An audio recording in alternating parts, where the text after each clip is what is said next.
Now, what is your favorite method of creative financing? Favorite is seller financing, I have to say, because it's the best in my opinion. It's the safest. Seller financing, for those who are not familiar, is where the seller is going to act as the lender. So normally when we buy a property, if we go to a bank, we get some money from the bank, we put a down payment down.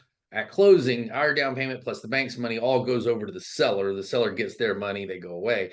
Well, in seller financing, instead of this bank stepping in and giving the seller money, the seller is going to accept an IOU, accept a mortgage. They're going to finance that property to you, probably be giving the seller some down payment and an interest rate.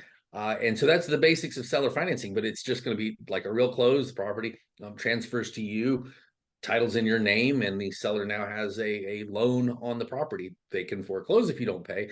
But that's my favorite is seller financing. Some really, really good deals in there. I think there's going to be some great deals coming forward in the next year or two. Second up would be master lease options. That's kind of my runner up on favorites. It's almost like picking a favorite child, but I like them both. But seller financing because I think it's a slightly safer method. Can you explain what that is?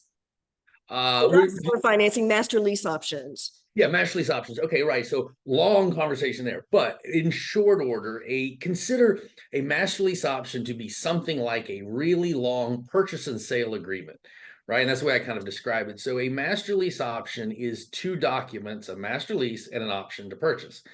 Collectively, they make up this master lease option. And in short, it's just an agreement between you and a seller to buy their property, not today, but someday in the future at a price you're going to agree on today. And in the meantime, you're going to get to rent the property with the right to sublet to the tenants. So that's why I say it's almost like a purchase and sale agreement, except it comes with the ability to borrow the property until you get to closing. Now, a purchase and sale agreement may be 30, 60, 90 days, where a master lease option maybe 2, 3 years, so it's a much longer period of time. So, we would go in and say, Aisha, for example, if you had a property and you wanted $1 million for it, but I don't think it's worth $1 million. I think it's worth 800,000. And, but I think it could be worth $1 million someday in the future. What I want to do is a master lease option here. So I'm going to rent the property from you. That gives me the right to go in, do whatever you didn't do, bring the value up.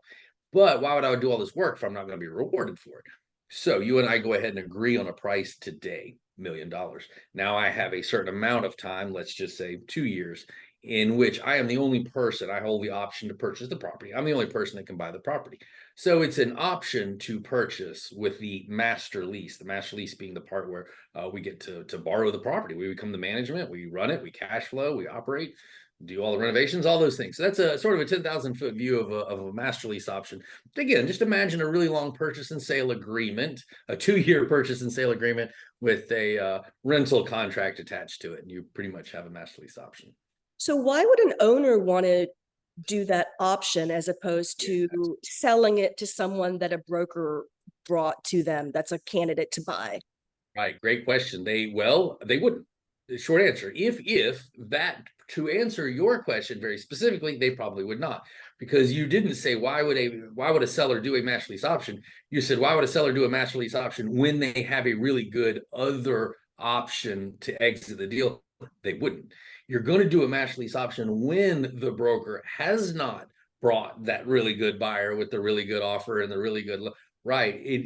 That's when you do this master lease option, when the asset is distressed in some manner and that seller is not getting what they want on the open market.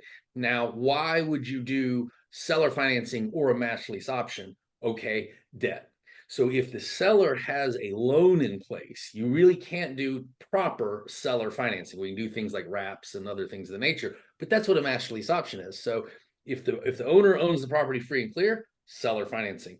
If the owner has a loan in place, then you're going to do this master lease option, and that's why you have the right to buy it in the future. Why would a seller, again, answering your question a little more directly, why would a seller do this?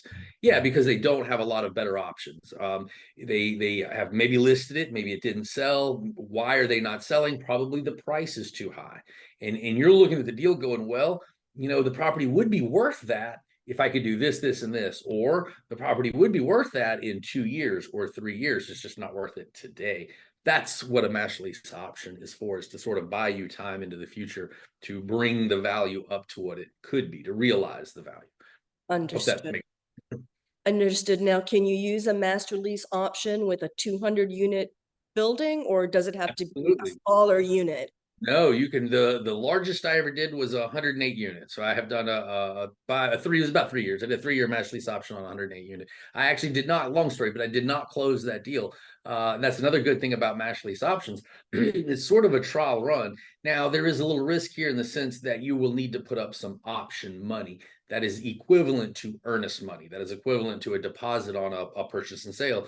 If you buy the property, earnest money is applied to the price. If you don't, it's forfeit. Well, that's the same thing with option money, right? So that's the risk you're running here. But yeah, I did not wind up closing that deal, and it was good because I found some major infrastructure problems. Sidebar, I actually cash flowed back all of my option money. So that's a trick I kind of tell people when I teach master lease options is try and not put up more money in risk then you can recover from cash flow. That way, if you get it all back in cash flow, your personal risk is quite low at the end of the deal. If for whatever reason you decide not to close the option, as I did, the property had water intrusion under several buildings, which turned out to be a pretty nasty issue if anyone's ever So dealt with that. you're pointing out the importance of proper due diligence.